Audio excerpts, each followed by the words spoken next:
long to be unemployed too, like, girl.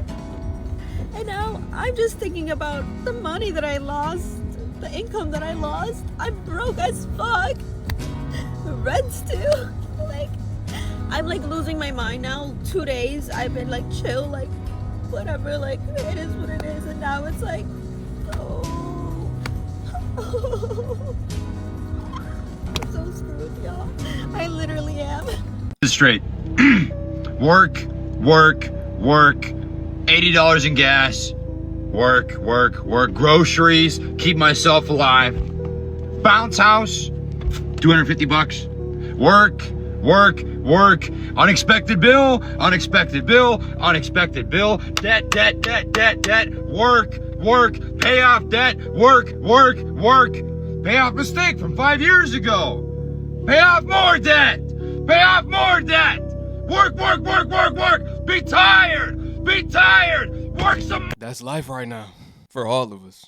I don't care how much money you got. The millionaires working day in, day out. Everybody working to keep up what they got to avoid going back down to the bottom. Go to work, pay your taxes, have good credit. Go to work, pay your taxes, eat healthy. Food is bad, food is evil, food is filled with poisons. Keep your head up, traffic. Check engine light, phone call, text. Are we gonna see you at the family reunion? You never come. Work. Nah, when he said the text, I swear I don't even like texting these days. I don't want to text. I don't like when people text back too quick. I'm going to take 2-3 days, maybe a week to respond. I don't want no phone calls. I'm going to call you back next month. For real. Work. What are we eating? I don't know. What are we eating? I don't know. Password can't be the same as the old. Pay a bill. Can't sleep. Drink your tea. Take a nap. Wake up. Drink your tea. Can you come pick me up? Hello? Are you coming? How's your 401k? You want to diversify? Government, politics, president. Drink plenty of water. Water got microplastics. What? Take out the trash. 10,000 steps. Car breakdown. Tires. 2 tires with the wire showing. Swipe. Decline. Sick of this shit. Buddy broke it down in the most minimal words possible, but it made the most sense. All I could do is laugh. Yeah, don't rush to be an adult. Don't rush to be an adult, right? We heard that before. We here now. I don't mean to be dramatic, but I feel like the work week constantly restarting is ruining my life. My bad, but them eyebrows are dramatic. If you don't want to be dramatic, fix those eyebrows. My bad. Let me start them over. I had to say something. I don't mean to be dramatic, but I feel like the work week constantly restarting is ruining my life. Like the minute I get home on Friday, I'm like, oh, I can finally relax. It's Monday again.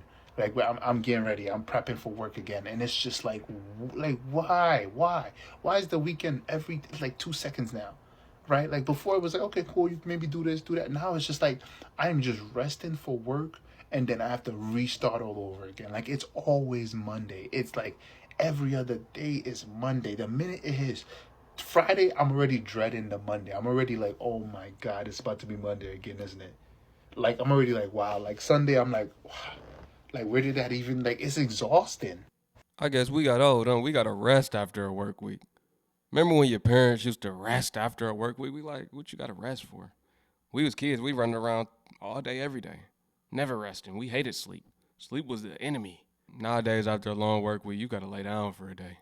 Even where I stay, in these apartments, I don't see nobody going out. I'm like, people not going out to the clubs. They're not going out to hang out with friends. Everybody here.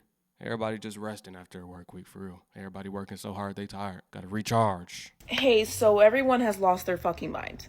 Apartment hunting, housing market, renting, whatever it is, you've absolutely lost your mind. So as I sit here apartment hunting here in Los Angeles, would you believe that I came across this place, $2,500 a month, okay, 1 bedroom, no utilities included, you have to pay for your parking, bare bones, 3 times the rent, $650 minimum credit, okay? I scroll down to the bottom. Yes, I would believe it because it's Los Angeles, but let's see what she gonna say. And I see that in order for you to access your unit that you are paying $2,500 for, okay, you must subscribe to a monthly membership to use your key fob. Yes, it's Los Angeles. Yes, I believe it. And that's the future too. They doing that now. That's the new way they're gonna give people. See, the subscription economy taking over. Everything gonna be on subscription. Your keys on subscription. Whole life on subscription. You have to subscribe to life. Sorry, you missed the payment. We gonna have to take your life from you. For real, that's the way it's going. Everything costs an arm and a leg. If you don't, you will not be able to access your unit that you pay $2,500 for. What are we doing? I know why people are burning down warehouses, and I know why people are running up on CEOs and sending them back to their maker. People are tired, and it is only going to get worse. This is quite literally something that the average American will not just work their way out of. They will not skip a latte out of. Right. Do you understand what I'm saying to you? What are we doing? In other words, we are digging ourselves in a deeper hole every day. Some hole you can't dig yourself out of by just working, not going to Starbucks as much, not eating out as much. That's not the answer. That no longer works. Got to get more income. Have to. You have to. We have finally hit the breaking point. Part 2. Because everyone is asking, what do we do? It's just like, it doesn't look like it's collapsing because everyone's at the store still. But it doesn't matter that everyone's at the store and everyone's at theme parks or everyone's at these places because they are still just using borrowed money. Like, people are still chasing things inside of the Matrix, which is this like imaginary idea that showing up inside of the world right now is somehow going to change any of the impending doom that we're looking at. Once again, I don't like to sit here and say it's the doom and gloom, but we as people have to find what our power now is because we've always had it, but we actually have to have the conditions that make us do it. And so when gas prices are starting to get to minimum wage, meaning that like in some places, minimum wage is still $7.25. And the gallons of gas there are probably about $5 a gallon. That is not exactly a profitable margin long term for anybody to actually go to work. And if that just keeps going up, what are we supposed to do? That is still the big question. What do we do? Now, I'm going to provide my version of what a solution is. And providing this solution, because remember, this app does not want us to sit here and talk about what we can do. So I'm going to really, really need you to just click all the buttons. Because there's only one way that we can actually break the algorithm with trying to get good information out and not still focus on the doom and gloom. And that's just going to be with mass interacting and trying to share it around. All right, before he get into that, the reason it does not look like a collapse is because it's a slow collapse. That's how the powers that be want it to be. They want it to not be as noticeable. If we noticed, then everybody would panic, right? If the whole world was hip, that the system was falling, then everybody would start to panic, and that would throw their whole plan off. So now they got to do it slowly, step by step, step by step, step by step. So people don't notice. It just seems subtle changes, but not a complete change.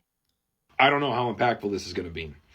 My solution that, yes, we need to look towards building communities, and Discord is a really good option for that. But we also need to start learning how to build independent systems because it's very possible. And energy is a crisis that can be solved amongst a community, food, all of the things that we can think about. But we need to now learn how to organize because that's the one thing that they don't want us to do. That's the thing they've always wanted us not to do. That's why they've done their best to keep us divided and the best way to their needs as possible. But our breaking point is coming where we have to now figure that out amongst each other because there's not any other option. Like, no one's coming to save us. And yes, we can sit here and stop spending money on unnecessary things. You can cut back. You can do all these things. But if everything's ramping up so much, people already have cut back. I want to make that distinction very clear. Most people have already cut back at this point. And most people are already extending themselves. Like, this is That's why we're talking about being at the breaking point, because we are way beyond. And I think many people have talked about subsidizing certain solutions, but, 0-point energy systems and everything to do with that is all over different parts of the internet right now. Permaculture, creating food forest, and long-term systems, all of the things that we need are there. We have OpenClaw, we have AI, we have the ability to be able to use tools, to be able to technically beat the game at its own game and create our own game. Did you ever hear about the place over in like Spain or one of the European countries that basically started prioritizing human life inside of their own closed economic system, and it like flourished and really, really worked? We can do that. But let me know more of what you guys think we should be doing if you have any type of solutions. I'm going to do a part 3 update on this, just actually figuring out how we can organize, make it make sense, come together, and whether that's going to be in a mass Discord and we pull a, whatever that one country did last year, or, something like that. There has to be some way that we actually make it happen. I don't think that it's just going to be the end. AI robots take over. It's all bad, everything. Like, we are powerful. And this statement alone, I feel like, builds friction with me finding this video towards people in the algorithm. We are powerful together, and we just have to work together. And us figuring that out alone, thinking about it right now as a collective consciousness, is going to make it happen. So thank you for being here. Let's make history. I agree, and people have already started to do that in small groups. Small groups of people already started to buy land together, buy those Home Depot tiny sheds or build tiny homes. Everybody put their skills together. If it's a carpenter, he helps build. People that know how to garden, they garden, right? People are putting their resources and skills together. I think that is the solution. Still going off grid, still going self-sustainable. That's going to always be the answer. I'm going to always say that. Working together makes it easier. You could do it individually. You know what I mean? You could do it on your own if that's what it's going to be, but you always stronger together, right? That's one thing. I think that's the best thing we honestly can do. Primitive living, we basically going to go back in time. As technology advances, we got to go back to what's been working. Go back to what the tribes did. We got to be a tribe. We got to think like a tribe, operate like a tribe. That's going to be the answer.